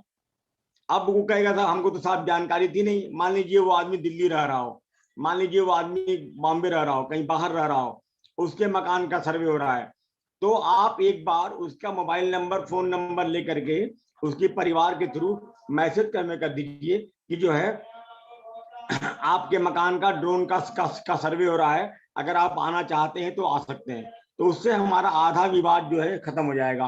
वरना क्या होगा कि जानकारी के अभाव में बॉम्बे से ही पत्र लिखेगा कि देखो साहब हमारा जमीन हमारे छोटे भाई ने या बड़े भाई ने कब्जा कर लिया। उनको ये चीज आपको जो है समझाना पड़ेगा। और जब तक आप लोगों को जानकारी नहीं देंगे, इसका विवाद का हल होना बहुत मुश्किल होता है। दूसरी बात एट्रीब्यूट डाटा का, तो वर्ग जो 10-2 की जो जमीन होती है, पट्टे वाली जमीन होती है, ये बहुत विवादित होता है। और ये भी एक जीरो हुआ था 5 मई को 2019 को कि 20 को कि आप जो है आप प्रत्येक डाटा को, मतलब जो भी गांव में परिसंपत्तियां हैं सबका ड्रोन सर्वे कराइए। भले ही वर्ग 6-2 वाले को तो स्वामित्व कार्ड मिल जाएगा, स्वामित्व जो कार्ड मिल जाएगा वर्ग 6 के 2 के जमीन को मिलेगा, लेकिन जो भी और परिसंपत्तियां उनका कर दीजिए, ताकि ये मालूम हो कि हमारे ग्राम सभा में वर्ग 6 2 जमीन वाले ये लोग हैं, बाकी जो वर्ग 10 2 है पट्टे वाले ये लोग हैं, बाकी जो हमारा राजस्व पर संपत्ति है जैसे मान लीजिए हमारा पंचायत घर है, स्कूल की बिल्डिंग है, आंगनवाड़ी केंद्र है, कोई पानी की डिग्गी है, कोई जो है घराट है, ये सबको भी आप इंडिकेट करवा दीजिएगा एट्रीब्यूट डाटा में। एट्रीब्यूट डाटा का मतलब ये होता है कि उस गांव की क्या क्या विशिष्टियां हैं, क्या क्या वहां विशेषताएं हैं, क्या क्या किस किस तरह के वहां पे बने हुए हैं परिसंपत्तियां, ये उसका मतलब होता है। और जब ड्रोन सर्वे हो, जब ड्रोन फ्लाइंग हो, एक बार गांव वालों को बड़ा कौतूहल रहता है, गांव वालों को जरूर बता दें कि फला तारीख को ड्रोन फ्लाइंग है। जानते हैं उससे आपकी आधी प्रॉब्लम सॉल्व हो जाती है। वो देखता है कि वास्तव में ड्रोन मेरे सामने उड़ा था और मेरे घर का सर्वे ड्रोन के थ्रू हुआ है। ये ऐसा नहीं है कि वहीं देहरादून में बैठे हुए या सर्वे ऑफ इंडिया ने वहीं से बैठे बैठे गूगल मैप से देख करके और डाटा बना दिया है। अब जानते हैं एट्रीब्यूट डाटा को क्या करते हैं फिर? एट्रीब्यूट डाटा को जो ओरिजिनल पटवारी जी का डाटा जो होता है, हर गांव के पटवारी का नक्शा होता है, आप जानते हैं हर गांव का नक्शा होता है, पटवारी जी के पास होता है, उससे उसको मैच किया जाता है। जब वो प्रथम फेज का डाटा आता है उसको बोलते हैं एट्रीब्यूट डाटा, फिर द्वितीय डाटा बोलते हैं उसको, जिसको अंतिम बोलते हैं। तो जो उसमें कमियां होती हैं एट्रीब्यूट डाटा में, पटवारी जी चेंज करते हैं कि नहीं ये हाँ ये नहीं था, या इतना मीटर कम हो गया इसका मकान, या इतना मीटर ज्यादा हो गया। ड्रोन सर्वे ने ये फला चीज, जैसे जनपद पौड़ी गढ़वाल में शुरू में जब योजना चली थी तो हुआ क्या था कि यहाँ पे आंगन में पेड़ था, अब आंगन का सर्वे नहीं हुआ। जब आंगन का सर्वे नहीं हुआ तो पूरा आया ही नहीं। अब वो एक नया मुद्दा हो गया कि साहब मकान का तो आ गया, आंगन तो हुआ ही नहीं। आंगन किसका है, कैसे बंटवारा होगा, क्योंकि वहां तो पेड़ था। तो उसको फिर ड्रोन को हमें दोबारा मंगवाना पड़ा, फिर ड्रोन दोबारा आया, फिर जाकर के दोबारा उसका सर्वे हुआ। तो ये चीज आप ध्यान दीजिएगा, चूना मार्किंग में ये नितांत आवश्यक है कि आंगन का भी आप चूना मार्किंग कराएं। और मेरा जो अनुरोध रहेगा, क्योंकि सस्ता वही पड़ता है, एल बॉन्ड जो सफेद रंग का होता है वो पेंट, वो सस्ता भी होता है और काफी दिन तक, साल 6 महीने तक वो टिका भी रहता है। अन्यथा हम लोगों ने चूना मार्किंग कराई और अगले दिन बारिश हो गई, मालूम पूरा चूना बह गया। जब सर्वे ऑफ इंडिया की टीम आई ड्रोन लेकर के तो वहां कुछ मिला ही नहीं। दूसरी, सर्वे ऑफ इंडिया की टीम को आपको सपोर्ट करना पड़ेगा, सभी अधिकारी कर्मचारियों को। यानी जिस एरिया में उनका सर्वे का टीम आएगी 2 दिन पहले वो बताते हैं कि हम फला दिन आएंगे ड्रोन लेकर के, क्योंकि ड्रोन कॉस्टली होता है, उनका टाइम फ्रेम होता है, उसके अलग होते हैं। 2 तरह के लोग आएंगे, एक आएंगे पहले मार्किंग करने के लिए, लोकेशन तय करने के लिए कि हम कहाँ से इसको लोकेट करें, मतलब किस किस पॉइंट से हम इससे सर्वे करेंगे, कहाँ से ड्रोन हम उड़ाएंगे। एक टीम वो आएगी, उसके बाद दूसरी टीम आएगी, वो टीम आएगी एक्चुअल सर्वे करने के लिए ड्रोन लेकर के। तो उन दोनों के बीच में थोड़ा 5-7 दिन का गैप होता है। तो अनुरोध यही रहेगा कि जिस दिन दूसरी टीम आए उसको वेट ना करना पड़े, वरना पर डे उसको किराया देना पड़ता है, तो गवर्नमेंट का लॉस होता है। फिर वो लोग शिकायत करते हैं कि साहब देखिए इतने दिन से हम आके बैठे हुए हैं, हमको चूना मार्किंग करके नहीं मिला। तो चूना मार्किंग मेरा अनुरोध रहेगा एलमान पे से और पटवारी जी को लेकर के 100% अपने जो राजस्व ग्राम है, घर हैं, उनको कराना शुरू कर दीजिए। क्योंकि जब आप ये डाटा भरेंगे, जब आप रिपोर्ट देंगे कि हमारे 3048 गांव थे राजस्व ग्राम, जिसमें 2200 चूना मार्किंग हो गए हैं, तो वो 2200 में ही आएंगे, बाकी कुछ को छोड़ देंगे वो कि साहब चूना मार्किंग नहीं है। जैसे आप डाटा देंगे उसी के अकॉर्डिंग उनका जो है चूना मार्किंग के अकॉर्डिंग वो अपना आते हैं, तब जाकर के वो जो है सर्वे करते हैं।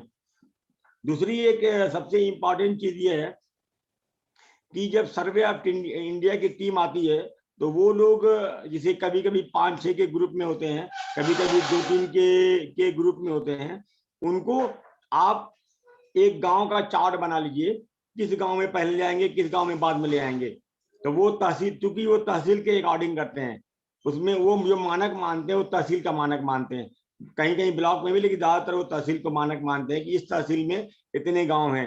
अब आपके कुछ ब्लॉक दो तहसीलों में बटे होंगे, कुछ एक ब्लॉक एक ही तहसील में होगा, तो अलग कुछ मान 10 गांव इस तहसील में चला गया, इस ब्लॉक का गांव वहां दूसरी तहसील में चला गया। ये भी आपको दोनों तरह का डाटा इकट्ठा करना पड़ेगा कि तहसीलवार भी डाटा। इसमें हमारे सबसे महत्वपूर्ण रोल हो जाता है, जो एक सहायक भूलेख अधिकारी बैठते हैं कलेक्ट्रेट में, ये उनके यहाँ सब डाटा इकट्ठा होता है। और उससे ज्यादा जो महत्वपूर्ण काम होता है वो अभी अगर शुरू में ही कर लेंगे तब अच्छा रहेगा। जैसे मान लिया सर्वे ऑफ इंडिया का डाटा आ गया, एट्रीब्यूट डाटा करेक्शन होके फाइनल हो गया। अब उसके बाद सबसे महत्वपूर्ण जो चीज होता है, एक एक आदमी के डाटा को कंप्यूटर में फीड करना। करीब 22-23 कॉलम की रिपोर्ट है, पूरा उसका डिटेल है, जिस आदमी को स्वामित्व कार्ड दिया जाएगा। अब वो स्वामित्व कार्ड ऑटोमेटिक जनरेट होता है। तो भूलेख का एक सॉफ्टवेयर है, भूलेख सॉफ्टवेयर है, उससे जो है ये बनाते हैं। तो जब सॉफ्टवेयर में जब ये डाटा, हर आदमी के पर्टिकुलर डाटा को जब आप फीड करेंगे तभी जाकर के उसको स्वामित्व कार्ड मिल पाएगा, ये तो उसको स्वामित्व कार्ड नहीं मिल पाएगा। ये बहुत टाइम टेकिंग है, इसलिए पहले से ही तैयारी कर लीजिएगा क्योंकि उसमें तो ताकि हमारा रिकॉर्ड तैयार रहेगा तो हमें स्वामित्व कार्ड देने में कोई दिक्कत ना हो। जैसे 15 अगस्त पे प्रोग्राम होता है स्वामित्व कार्ड बांटने का, 11 वो अक्टूबर को होता है, 2 अक्टूबर को होता है, फिर बीच बीच में दिसंबर में होता है, फिर जनवरी में होता है, 26 जनवरी को होता है, 8 मार्च को होता है, तो ये सब 24 अप्रैल को होता है। तो ये जो महत्वपूर्ण तिथियां हैं, इन तिथियों में स्वामित्व कार्ड का डिस्ट्रीब्यूशन होता है। फिर आपसे रिपोर्ट मांगे थे कि आपका कितना कार्ड तैयार है, फिर वो गवर्नमेंट ऑफ इंडिया को जाती है। फिर किसी भी जनप्रतिनिधि को बुला करके, जैसे मान लीजिए आपके 4 तहसीलों में प्रोग्राम हो रहा है या 4 विकास खंडों में हो रहा है, तो आपको किसी न किसी डिग्निटी को बुला करके उस स्वामित्व कार्ड को डिस्ट्रीब्यूशन करना पड़ेगा। और जब डिस्ट्रीब्यूट करेंगे तो उसका प्रॉपर रिकॉर्ड रखेंगे, क्योंकि समय समय पर वहां से मांगते हैं कि ये सर्वे ऑफ इंडिया से, भारत सरकार से, पंचायत राज मंत्रालय से, कि आपने कब कब बंटवाया और कितने कार्ड बंटवाए और कितने अभी तक कितने कार्ड बट चुके हैं, कितने नहीं बटे हुए हैं। और जैसा मैं बताऊं आपको, पहले कार्ड ये फ्री ऑफ कॉस्ट था, अब एक कार्ड की कीमत है 20 रुपीज। अगर एक पन्ना है तो 20 रुपया, अगला एक पन्ना और हो गया तो क्या होगा, 5 रुपया और। मान लीजिए आपका 4 पन्ने का रिकॉर्ड है, काफी लंबा परिवार आपका है, तो 4 पन्ने का रिकॉर्ड जब होगा तो आपका लगेगा 40 रुपया लगेगा। यानी 20 रुपया पहले पन्ने का, 5 रुपया दूसरे पन्ने का, 5 रुपया तीसरे पन्ने का, 5 रुपया चौथे पन्ने का। इस तरह से कुल मिलाकर के 4 पन्ने का रिकॉर्ड आपको लगभग 40 रुपये में पड़ेगा। ये लाभार्थी से ही लेना है, ये आप ध्यान दीजिएगा, नहीं तो बाद में सबको किसी न किसी को फिर बाद में जमा करना पड़ता है, तो दिक्कतों का सामना करना पड़ता है।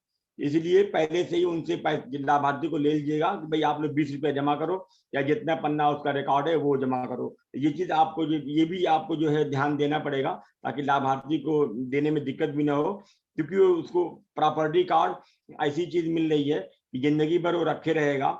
और अब एक नया उसमें और सॉफ्टवेयर में ऐड किया गया है, डिजी लॉकर। तो ये सभी कार्ड को हर लाभार्थी का डिजी लॉकर बना दिया गया है। डिजी लॉकर में ये होता है, जैसे आप बैंक का लॉकर होता है, तो बैंक के लॉकर की 2 चाबी होती है, एक आपके पास होती है और एक होती है मैनेजर के पास बैंक के। वैसे ही डिजी लॉकर एक डिजिटल लॉकर है, उसमें आपका स्वामित्व कार्ड ऐड हो जाएगा और जब आप चाहेंगे आपके डिजी लॉकर में रहेगा, आप ही उस स्वामित्व कार्ड को देख सकते हैं, खोल सकते हैं, उसका यूज कर सकते हैं। ये ऑथराइज है गवर्नमेंट ऑफ इंडिया से भी। अगर डिजी लॉकर का रिकॉर्ड अगर आपने उसको दिखा दिया, उस पर भी आपको लोन हो जाएगा, बहुत ज्यादा कागज की फॉर्मेलिटी की आवश्यकता नहीं पड़ेगी। ये चीज जो है, ये चीज भी सबसे महत्वपूर्ण है, इसलिए मैंने ये शेयर किया कि जो डिजी लॉकर सभी का धीरे धीरे बनना शुरू हो गया है, कई जनपदों ने बना दिया है। डिजी लॉकर मतलब उस पर्टिकुलर आदमी का स्वामित्व कार्ड उसके डिजी लॉकर में रहेगा। जैसा जो लोग पढ़े लिखे लोग हैं, जो हमारे जितने कंप्यूटर के जानकार लोग हैं, कंप्यूटर में IT सॉफ्टवेयर वाले, वो डिजी लॉकर को बड़ा तरीके से जानते हैं। हम अपना उसमें मार्कशीट, अपना हम कोई इंपॉर्टेंट डॉक्यूमेंट, पेपर, वो भी अपना हम उसमें रख लेते हैं समय पर, और जब रख लेते हैं तो जरूरत पड़ती है उसको हम निकाल लेते हैं। तो गवर्नमेंट ऑफ इंडिया से स्वामित्व कार्ड के बारे में डिजी लॉकर ये ऑथेंटिक और एक ऑथराइज डॉक्यूमेंट्स है, इसको भी यूज करके आप बैंक से लोन प्राप्त कर सकते हैं। बैंक से लोन लेने में अगर किसी को दिक्कत आती है तो तत्काल पंचायत राज मंत्रालय को, स्टेट गवर्नमेंट को, डायरेक्टर साहब को या DPRO को आप लिखिए कि हमें बैंक से लोन लेने में गया था, फला मैनेजर ने स्वामित्व कार्ड देख करके हमें बैंक का लोन नहीं दिया। तो निश्चित तौर पे ऐसा कोई दिक्कत नहीं। अभी तक हमारे यहाँ कई लोगों ने जनपद पौड़ी गढ़वाल में अप्लाई किया है, सबकी प्रोसेस में है, कुछ लोग प्राप्त करने की उसमें चल गए हैं। जैसे सबसे अच्छा इसका उपयोग है क्योंकि पहाड़ों के परिप्रेक्ष्य में मैं बोलूंगा, अभी आप जानते हैं कि होम स्टे वाला बड़ा अच्छा कॉन्सेप्ट चला है। तो होम स्टे में डिजी लॉकर के मतलब ये आपके स्वामित्व कार्ड के थ्रू आप लोन ले सकते हैं, अपना होम स्टे बना सकते हैं। जब आप स्वामित्व कार्ड के थ्रू अगर होम स्टे का लोन लेंगे तो उसमें क्या गवर्नमेंट ऑफ इंडिया की वेबसाइट पे भी आ जाएगा कि ये आदमी होम स्टे बनाने के लिए और अब लोन कहाँ से लिए हैं, स्वामित्व कार्ड का इस्तेमाल करते हुए लिए हैं। तो आपका भी वो होगा कि और उससे जो भी इनकम होगी ऑटोमेटिक वो हाईलाइट हो जाएगा। तो आपके पास ज्यादा ग्राहक आएंगे होम स्टे में रुकने के लिए भी, प्रचार प्रसार करने की बहुत ज्यादा उसमें आवश्यकता नहीं होगी। ये भी एक बहुत अच्छा इस स्वामित्व योजना का एडवांटेज है। दूसरी बात ये है, एक तो आप जानते हैं विवाद खत्म हो जाएगा, और तीसरी बात ये गांव वालों को अपना जब मालिकाना हक मिल जाएगा तो बड़े फख्र से बता सकते हैं कि देखो ये मेरे मकान का, जमीन का, अपने मकान का कागज है। जमीन का कागज होता ही है लेकिन मेरे मकान का भी कागज है। तीसरी बात ये कि हमारे जो पंचायतों को जो एक अधिकार मिल जाएगा, पंचायतों के पास रिकॉर्ड रहेगा किसके पास कितने बाई कितने का मकान है। तो पंचायतें उन पे आने वाले वक्त में कभी अगर शुल्क लगाती हैं तो शुल्क लगाने में आराम रहेगा। जैसे नगर निगम में शुल्क ऐसी लगता है कि कितने बाई कितने का किसका मकान है, उसी के हिसाब से नगर निगम नगर पालिकाओं में शुल्क लगता है। तो ये सबसे पहले जो है महाराष्ट्र से शुरू हुआ था। महाराष्ट्र नगर निगम ने अपने शुल्क लगाने का यही तरीका ड्रोन सर्वे का ही किया था। उससे जो भी शुल्क मिलेगी गाँव से, अभी भी आप जानते हैं प्रत्येक ग्राम पंचायतों से, प्रत्येक घरों से आप जानते हैं 10 रुपया लिया जाता है शुल्क, जिसको बोलते हैं पंचायत कर। तब पंचायत का 10 रुपये में लिया जाता है। अब वो 10 रुपये जो वसूला जाता है उसको क्या करते हैं, ग्राम पंचायत 90% ग्राम पंचायत खर्च करती है, 10% जो है डीपीआरओ कार्यालय में आता है। तो ये इससे क्या होगा, आप ही का पैसा, फिर आप जो अपने स्वामित्व से जो पैसा प्राप्त किया या आपने जो भी गांव से प्राप्त किया, आप ही के विकास के लिए आपको माने राज्य वित्त 14वें वित्त का 15वें वित्त का पैसा मिल रहा है, तो आपको 1000 रुपया सही, 500 रुपया सही, 2000 सही, 5000 सही आपको एक इनकम हो जाएगी। तो उससे आप गांव के साफ सफाई की व्यवस्था, लाइट की व्यवस्था, अन्य जो छोटे मोटे टोटी नल टूट गया, ये टूट गया, नाली की व्यवस्था, ये सब चीजें व्यवस्थाएं आप इस पैसे से आप करा सकते हैं। ये सबसे बड़ा एक महत्वपूर्ण रहेगा।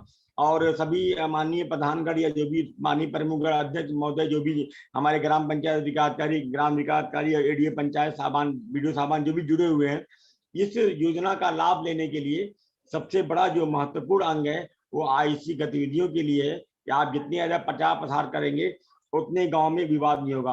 आपको मैं बताऊं कि हमारे यहाँ पौड़ी गढ़वाल में 6 लाख आबादी है और स्वामित्व कार्ड लगभग 5-6 हजार बढ़ चुके हैं, और अभी तक एक भी शिकायत नहीं आई है पौड़ी गढ़वाल में विवाद की शिकायत, या माननीय कोई कोर्ट में अटका हुआ है एसडीएम कार्यालय में कि हमेशा वो दुखी अभी तक स्वामित्व कार्ड में था, छोटे भाई को ज्यादा मिल गया, बड़े भाई को कम मिला, या जमीन के बंटवारा उन्होंने गलत कर दिया। क्योंकि 5 सेंटीमीटर का ही डिफरेंस है, तो 5 सेंटीमीटर बिल्कुल बहुत ज्यादा नहीं होता, आप समझा देंगे।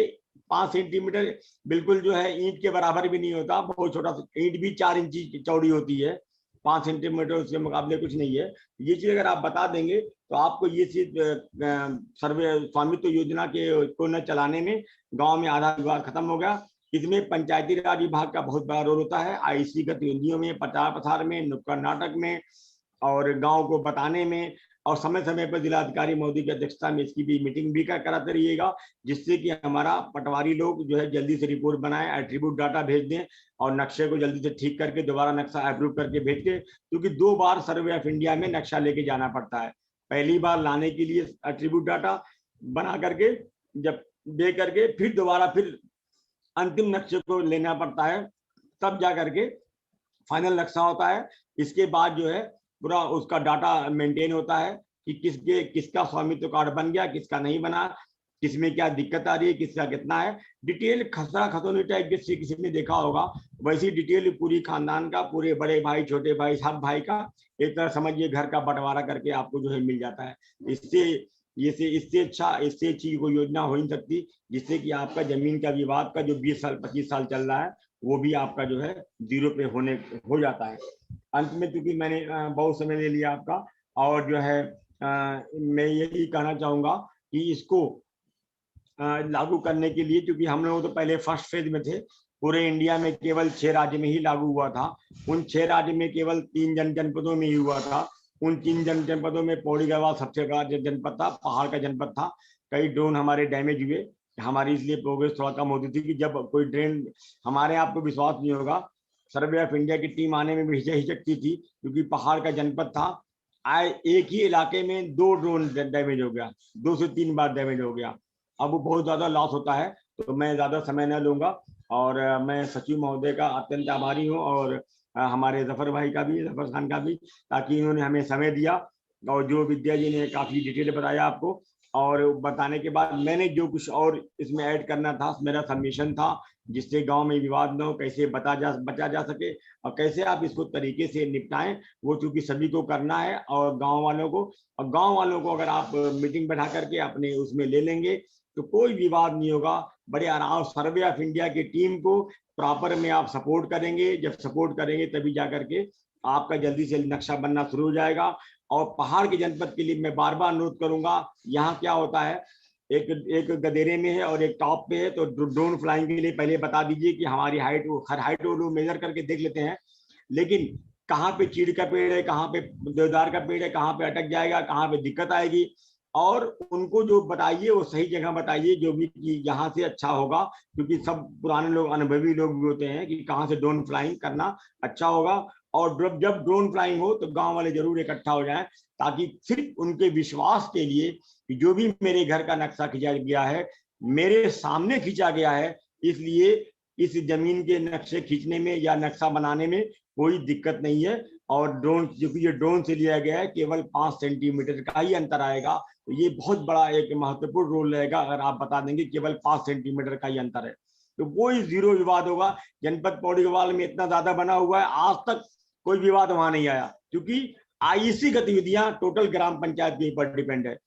प्रधान के ऊपर डिपेंड है, ग्राम पंचायत विकास अधिकारी के ऊपर डिपेंडेंट है।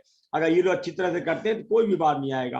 अंत में मैंने बहुत समय ले लिया और अंत में सचिव महोदय और निदेशक पंचायती राज महोदय और जफर भाई का जो मैं अत्यंत आभारी हूँ कि उन्होंने मुझे समय दिया बोलने के लिए, जबकि मैं हरिद्वार जा रहा था प्लांट पे, लेकिन मालूम हुआ कि बीसीए, इसलिए मैं रुक गया। धन्यवाद आप लोगों का, नमस्कार। धन्यवाद खान साहब, आपका भी बहुत बहुत धन्यवाद कि आप जो है एक छोटी सी कॉल में आप लोग जुड़े रहते हैं। इसके साथ साथ ही जो आज का जो कार्यक्रम था उसमें जनपद उधम सिंह नगर के डीपीआरओ श्री विद्या सोमनाल जी और मुस्तफा खान साहब का मैं शुक्रिया अदा करता हूं कि आप लोग इस कार्यक्रम में जुड़े। और इसके साथ साथ हमारे सारे डीपीआरओ साहबान भी इस कार्यक्रम में जुड़े, सारे एडीओ पंचायत साहबान, सारे ग्राम पंचायत अधिकारी और यूट्यूब के माध्यम से हमारे त्रिस्तरीय पंचायत के पदाधिकारीगण, हमारे प्रधानगण, हमारे सदस्यगण, क्षेत्रीय पंचायत के माननीय सदस्यगण, माननीय प्रमुखगण, अध्यक्षगण और हमारे सब जिला पंचायत के सदस्यगण, मैं आप लोगों का आभारी हूं कि आप लोग हमारे इस कार्यक्रम में उत्साहवर्धक तरीके से जुड़ रहे हैं और आप लोग इसमें समझ रहे हैं कि कुछ जो चीजें आपको हम लोग ट्रेनिंग के माध्यम से नहीं बता पाए और ट्रेनिंग के माध्यम से बताने में कुछ कठिनाइयां आई या फेस टू फेस नहीं हो पाया था, उनको जो है इस तरह वर्चुअल ट्रेनिंग के माध्यम से, क्योंकि आप इसमें अपना जो कोरोना काल में है, आप इसमें आप भी अपने घर से ही इसमें जुड़ सकते हैं, अपने कहीं काम पे जा रहे हैं तो भी उससे जुड़ सकते हैं। इन सब के लिए आप लोगों का बहुत बहुत धन्यवाद हमारे कार्यक्रम में जुड़ने के लिए। और मैं उम्मीद करता हूं कि आगे भी आप इसी प्रकार से हमें सहयोग देते रहेंगे और जो भी आप जिस तरह की भी आप समस्या, सुझाव और वो रखेंगे, हेल्प डेस्क के जो नंबर है हमने आपको पहले भी दिया है, दोबारा भी आपको मैं दे देता हूँ 1800 419 0444 1800 419 0444। इसमें भी आप अपना जो है सुझाव 24 आवर्स ही चलता है, तो आप जब भी चाहें इसमें अपना सुझाव भेज सकते हैं, अपने कोई कमेंट लिख सकते हैं, या यूट्यूब के माध्यम से जो आपके पास है उसमें भी अपने चैट बॉक्स में अपना कमेंट शेयर कर सकते हैं। और हम जो है प्रयास करेंगे कि इस कार्यक्रम को और अधिक से अधिक अच्छा बनाया जाए। जैसे कि आप लोग जानते हैं कि सचिव साहब हमारे बीच में हैं और आज सुबह ही आ गए थे साहब कि आप आज का जो कार्यक्रम है, तो सर का ये रहता है कि जितने भी कार्यक्रम आपने रखे हैं हमारे प्रतिनिधि के बीच में, हमारे डीपीआरओ साहबान के बीच में, सर चाहते हैं कि मैं उसमें व्यक्तिगत रूप से जुड़ जाऊं। और बाय द वे अगर वो ना जुड़ पाते हैं तो यूट्यूब के माध्यम से भी जुड़ जाते हैं, हमारे गूगल मीट के माध्यम से भी जुड़ जाते हैं। तो सर का बहुत बहुत धन्यवाद है, क्योंकि सर इसमें लगातार अपना मार्गदर्शन बनाए रखते हैं इसके लिए, क्योंकि बहुत कम लोग हैं इस तरह से जो इतना ध्यान देते हैं। और हमारे जो त्रिस्तरीय पंचायत के जो पदाधिकारीगण हैं वो भी उनको बार बार जो है फोन करते रहते हैं, फोन भी करते हैं और अपनी जो समस्याएं बताते हैं। तो मैं आज के इस प्रोग्राम में इतना ही चाहूंगा कि कल फिर हमारा प्रोग्राम रहेगा। अभी प्रोग्राम हमारा 31 जुलाई तक चलेगा और कल के लिए भी हमारा कुछ अलग से कार्यक्रम होगा, उसके लिए भी हम आपसे वार्ता करेंगे। और मैं चाहूंगा कि आप लोगों से विदा लूं।